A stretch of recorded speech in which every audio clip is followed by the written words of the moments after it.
Hello दोस्तों, कैसे हो आप लोग। मैं हूँ राजू झा और आप देख रहे हैं आज ही ऑनलाइन लर्निंग सॉल्यूशन। चलिए आज हम पढ़ेंगे इकोनॉमी। वैसे मैंने ये बुक ऑनलाइन मारा था, डाउनलोड किया था। आप सभी को भी अगर डाउनलोड करना है तो मैं इसे वेबसाइट का लिंक दे दूंगा डिस्क्रिप्शन में। चलिए देखते हैं पहले कौन कौन से लेसन आपको आने वाले हैं 12th में। एक मिनट है। Introduction to micro and macro economic, utility analysis, demand analysis, elasticity of demand, support analysis, forms of market, index number, national income, public finance in India, money market and capital market in India, foreign trade of India। चलिए आज हम introduction to micro economy, micro and macro economic सीखेंगे। पहले आज का बस topic में हम माइक्रो इकोनॉमिक कंसेप्ट क्लियर करेंगे पहले। चलिए तो स्टार्ट करते हैं। Introduction. Microeconomic and macroeconomic are two main branches of modern economic। इस लाइन से वो हमें बताना चाहते हैं कि माइक्रो और मैक्रो इकोनॉमिक मॉडर्न इकोनॉमिक के दो मेन ब्रांचेस है। इकोनॉमिक डिवाइड हुआ है दो में, और वो है माइक्रो और मैक्रो। जनरली माइक्रो का मीनिंग होता है छोटा, स्मॉल, और मैक्रो का मतलब लार्ज होता है। चलिए आगे देखते हैं। The term micro is derived from the Greek word mikros, which means small or a millionth part। Micro word Greek word से डिराइव हुआ है और वो वर्ड का नाम है मिक्रोस। उसका मीनिंग क्या होता है? छोटा, और छोटा स्मॉल ऐसा आप कह सकते हैं। और आगे देखते हैं। The term macro is derive from the Greek word macros which means large. और मैक्रो वर्ड भी ग्रीक वर्ड से डिराइव हुआ है, मतलब उधर से फाइंड आउट हुआ है, और उसको क्या बोलते हैं? मैक्रोस। और उसका मतलब है लार्ज, मतलब बड़ा ऐसा। और this term were coined by Norwegian economist Ragnar Frisch of Oslo university in 1953। ये टर्म मतलब माइक्रो और मैक्रो, रैगनार फ्रीस साइंटिस्ट ऐसा इकोनॉमिस्ट थे, उन्होंने ओसोलो यूनिवर्सिटी में यूज किया था 1933 में। और ये उनके बारे में अभी कुछ दिया गया है, वैसे हमारे काम का नहीं है। तो आप पढ़ना रहा तो बुक से पढ़ लीजिएगा। चलिए आगे देखते हैं क्या है meaning of micro economic. Micro means a small part of a thing. Microeconomic does deal with a small part of a national income. It studies the economic action and behavior of individual unit, such as individual consumer, individual producer or a farm, the price of particular commodity or a factor। Microeconomic का meaning यहाँ पे बताया गया है। Micro मतलब छोटा चीज, कुछ भी छोटी चीज के ऊपर वो ध्यान देता है। माइक्रो इकोनॉमिक एक छोटी चीज, नेशनल इनकम मतलब ऐसा कंट्री का एक नेशनल इनकम होता है वो ईयरली, तो इकोनॉमिक तो उस पे छोटी चीजों पे वो ध्यान देता है। और वो जो मैक्रो इकोनॉमिक है वो बड़ी चीज मतलब नेशनल इनकम पे ज्यादा ध्यान देता है। और ये इंडिविजुअल यूनिट मतलब सिंगल यूनिट को ध्यान से पढ़ते जाता है, मतलब ध्यान से समझता है, जैसे कि इंडिविजुअल कंज्यूमर, इंडिविजुअल प्रोड्यूसर और फार्म मतलब सिंगल ऐसा। चलिए आगे क्या दिया है? Definition of micro economic. You have already study some important definition of micro economic. Let us review some more definition. मोराइज लॉ। Micro economic is in fact a microscopic study of a economic. मोराइज लॉ क्या कहना चाहते हैं यहाँ पे? माइक्रो इकोनॉमिक एक्चुअली माइक्रोस्कोपिक मतलब माइक्रोस्कोप जो रहता है वैसा उस टाइप का, मतलब छोटी चीजें इकोनॉमिक के ऊपर पड़ता है। चलिए आगे क्या दिया देखते। स्कोप ऑफ माइक्रो इकोनॉमी एक वो तीन चीजों में डिवाइड हुआ है। Theory of product pricing, theory of factor pricing, theory of economic welfare. Theory of product pricing divide हुआ है डिमांड एनालिसिस और सप्लाई एनालिसिस में। Theory of factor pricing divide हुआ है चार चीजों में, rent, wages, interest, profit. Theory of economic welfare तीन चीजों में डिवाइड हुआ है, efficiency in production, efficiency in consumption, overall economic efficiency. चलिए आगे देखते हैं क्या दिया है इसमें.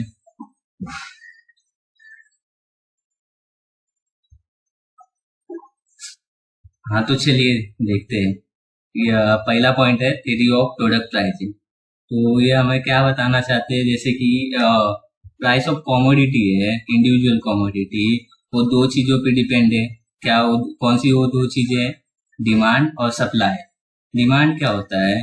जैसे अब कोई भी पब्लिक या जैसे बोलते कस्टमर, वो दुकान पे जाके कुछ डिमांड करता है, जैसे कि मुझे ये चाहिए वो चाहिए.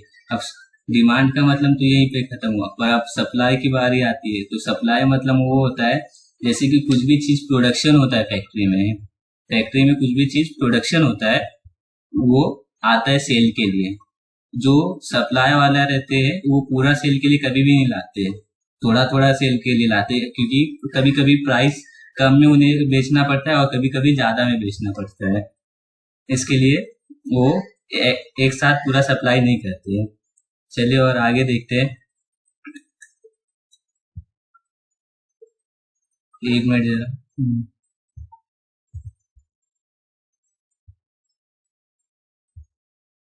सेकेंड पॉइंट है theory of factor pricing. In micro economic, land, labour, capital and entrepreneur are the factor that contribute to production process. वो थ्योरी ऑफ फैक्टर प्राइसिंग 4 चीजों में डिवाइड हो रही है: land, labour, capital, entrepreneur. Land मतलब जमीन, labour मतलब काम करने वाले, कैपिटल मतलब जो बिजनेसमैन रहते हैं, ओनर, वो कुछ फंड्स लेके आते हैं अपने घर से बिजनेस में लगाने के लिए, और एंटरप्रेन्योर मतलब जो सजेशन देते हैं बिजनेस को कैसे रन करना है वो. तो वो सब रहेंगे तभी कुछ भी प्रोडक्शन पॉसिबल हो सकता है. और उनका रिवॉर्ड कैसा रहता है? लैंड को रिटर्न में मिलता है रेंट, लेबर को वेजेस मिलते हैं, कैपिटल को इंटरेस्ट, और एंटरप्रेन्योर को प्रॉफिट मिलता है रिटर्न में. नेक्स्ट पॉइंट है theory of economic welfare. Theory of economic welfare. तो चलिए देखते हैं क्या दिया है इसके अंदर. हाँ, theory of welfare basically deals with efficiency in allocation of resource. Efficiency का मतलब पहले समझ लेते हैं. एफिशिएंसी मतलब अच्छे तरीके से काम करना, थोड़ा भी वेस्टेज नहीं होना चाहिए किसी भी चीज का. अलोकेशन ऑफ रिसोर्स मतलब रिसोर्स के साथ अच्छे तरीके से. तो हमारे पास कमियां है, रिसोर्स इतने ज्यादा नहीं है, अगर ऐसे ही वेस्ट करते रहे तो खत्म हो जाएंगे. इसके लिए अच्छे तरीके से उसको यूज करने का और उससे मैक्सिमम प्रॉफिट कमाने का. अब ये थ्योरी ऑफ वेलफेयर के 3 टाइप होते हैं: efficiency in production, efficiency in consumption, overall economic efficiency. चलिए एफिशिएंसी इन प्रोडक्शन क्या होता है? Efficiency in production means producing maximum possible amount of goods and service from the given amount of resource. मतलब बताना चाहते कि रिसोर्स कितना भी रहने दो, उसमें हमें वेस्टेज नहीं करना है, उससे अपना जितना मैक्सिमम हो सके उससे उतना ही प्रोड्यूस करना है, उससे कम नहीं होना चाहिए. ट्राई करने का कि अपना बेस्ट दे सके. Efficiency in consumption. Efficiency in consumption means distribution of produced goods and service among the people for consumption in such way as to maximize total satisfaction of society. Efficiency in consumption. Consumption का मतलब पहले समझ लेते हैं. मतलब कुछ consumption means कुछ भी चीजें कंज्यूम करना, मतलब यूज करना. तो ऐसे इतना अच्छे से प्रोड्यूस करना चाहिए कि जो सोसाइटी में पब्लिक रहते, पीपल्स रहते, उनको अच्छी तरीके से सेटिस्फेक्शन मिल सके, कुछ भी उन्हें प्रॉब्लम ना हो. अभी थर्ड पॉइंट चालू है. Overall economic efficiency. It means the production of those goods which are most desired by people. Overall economic efficiency का मतलब क्या है कि जो पीपल ज्यादा डिजायर करता है वही चीज बनाते हैं, तो कंपनी को भी फायदा होता है इसमें कि जल्दी से जल्दी बिक जाते प्रोडक्ट्स, उसमें इतना रुकना नहीं पड़ता है. चलिए आगे अभी क्या दिया गया है? Features of micro economic. Features of micro economic के कुछ 1 मिनट जरा 8 पॉइंट है. चलिए तो पहला पॉइंट क्या है देख लेते हैं. Study of individual unit. Study of individual unit का मतलब क्या है? Micro economic is a study of behaviour of small individual economic unit like individual farm, individual price, individual household.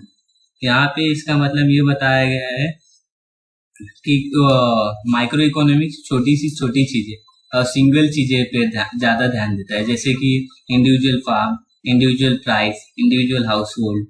चलिए, और price theory, micro economic deals with determination of price of goods and service as well as factor of production, hence it is known as price theory. Micro economic हमेशा इन चीजों से, price of goods से as well as factor of production पे ज्यादा ध्यान देता है, इसके लिए उसे प्राइस थ्योरी बोलते हैं। थर्ड पॉइंट है partial equilibrium. partial equilibrium. Equilibrium is a balance between two factors. Microeconomic analysis deals with partial equilibrium, which analyzes equilibrium position of individual economic unit.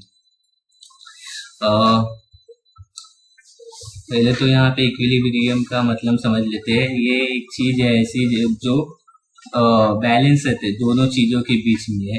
Micro economic with the help of partial equilibrium analyses something, जैसे position of individual economic unit, जैसे कि for example इसमें दिया individual consumer, individual firm, individual industry, ETC, based on certain assumption. Micro economic बहुत सारे assumption पे depend करता है, जैसे कि ceteris paribus, laissez faire policy, pure capitalism, full employment, ETC. मतलब माइक्रो इकोनॉमिक एजम्पशन मतलब कुछ चीजों पे वो ज्यादा मतलब एज्यूम करता है, वो चीजें यहाँ पे दी गई है। नेक्स्ट पॉइंट है slicing method. Slicing method means किसी भी चीज को कट करके अच्छे तरीके से पढ़ना। जैसे आप देख सकते हैं कोई भी बुक रहे या कुछ भी है ऐसा, फॉर एग्जांपल जैसे एक पर्टिकुलर थिंग ले लेते, किसी भी चीज को ले लेते, उसका अगर आप एक साथ पूरा पढ़ेंगे तो इतना नहीं जल्दी समझ में आएगा। पर माइक्रो इकोनॉमिक क्या करता है, सब सेपरेट करता है, सब लेसन के सब पॉइंट को अलग अलग करके, फीचर्स को अलग, इंपॉर्टेंट को अलग, ऐसा मतलब एग्जांपल दे रहा हूँ, सब चीजों को अलग अलग करके अच्छे से पढ़ता है और उसमें सेपरेटली सब कुछ ध्यान देता है। चलिए नेक्स्ट पॉइंट है use of marginal principle. Marginal principle मतलब क्या होता है, चेंज होता है टोटल यूनिट में एडिशनल यूनिट करके। जैसे यहाँ पे पढ़ लेते हैं क्या होता है, the concept of marginalism is a key tool of micro economic analysis. The term marginal means change brought in total by additional unit.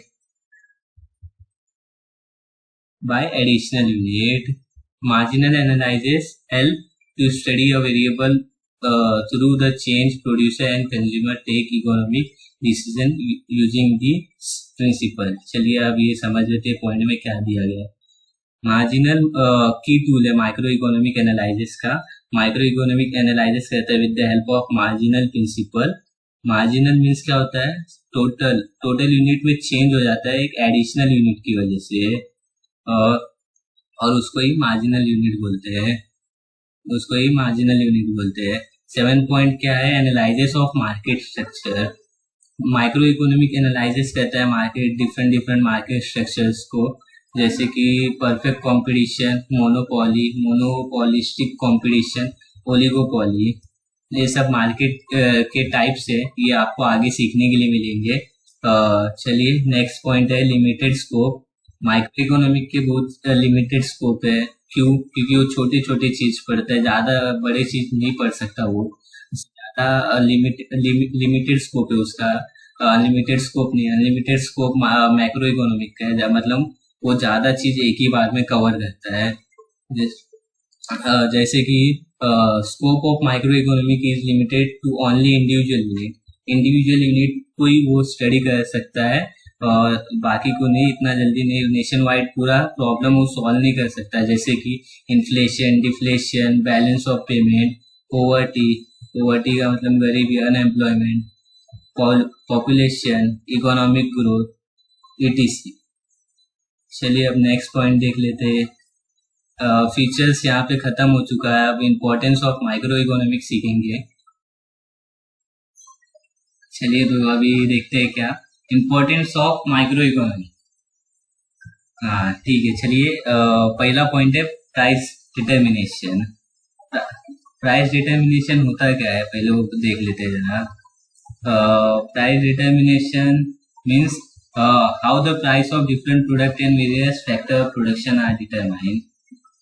Micro economic explain करते हैं, मतलब प्राइस प्रोडक्ट मतलब सभी चीजों के प्रोडक्ट के प्राइस बताते हैं और बहुत सारे फैक्टर ऑफ प्रोडक्शन। चलिए अब नेक्स्ट पॉइंट है free market economy.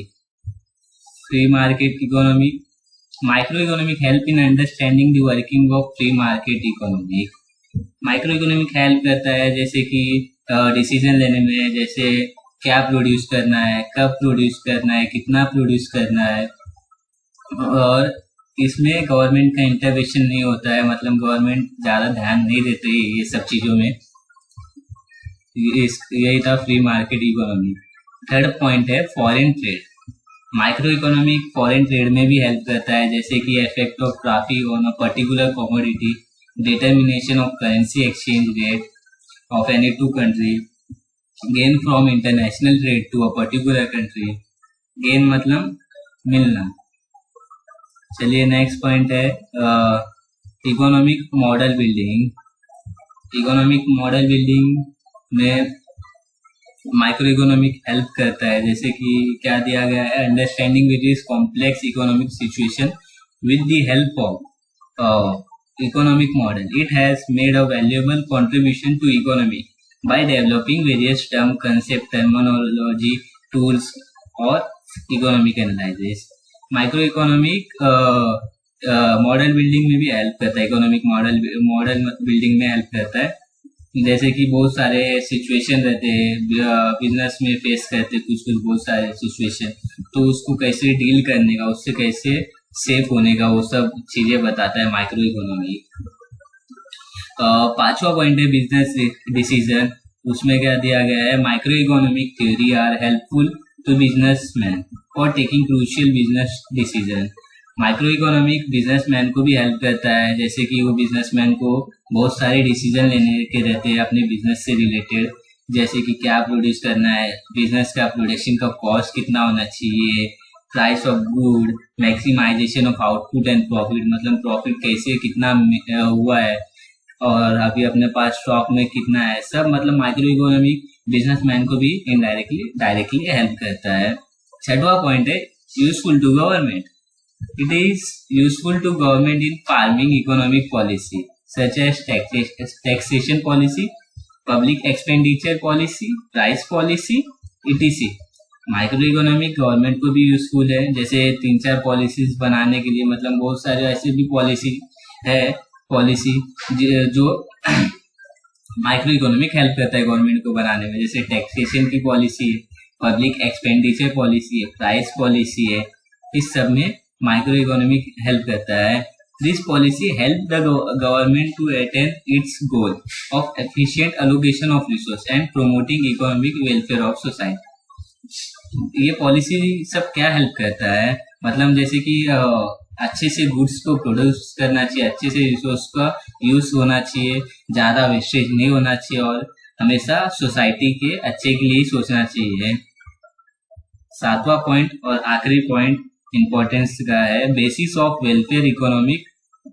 Micro economic explain how best result can be obtain through optimum utilization of resource and its best allocation। It also study how tax affect social welfare। Basis of welfare economic, micro economic help करता है जैसे कि कैसे अच्छा से अच्छा अपना profit आ सके, अच्छे से हम रिसोर्स को यूज कर सके, मतलब किधर भी कैसे वेस्टेज नहीं करना है, अच्छे तरीके से हमें प्रोडक्शन में ध्यान देना चाहिए, उससे इकोनॉमी को हेल्पफुल होता है, मतलब जैसे कि रिसोर्स को अच्छे तरीके से यूज करना चाहिए, तो उससे अपना सोसाइटी को भी हेल्प होता है। चलिए आज के वीडियो में इतना ही। चैनल को लाइक करें, सब्सक्राइब करें और बेल आइकन को क्लिक कर ले कि आगे की वीडियो आप सभी को मिल जाए अच्छे तरीके से। और मैं इस वेबसाइट से आप बुक डाउनलोड कर सकते हैं। 2-3 बुक्स आए हैं, जैसे इंग्लिश के इकोनॉमिक्स के और मैथ्स के। और भी अगर वीडियो आएंगे तो मैं आपको बता दूंगा, और भी बुक्स विक्स आएंगे तो मैं आपको बता दूंगा और अपडेट देता रहूंगा। चलिए अलविदा लेता हूँ, और हमेशा सीखते रहिए, क्योंकि सीखना बन तो जितना बने।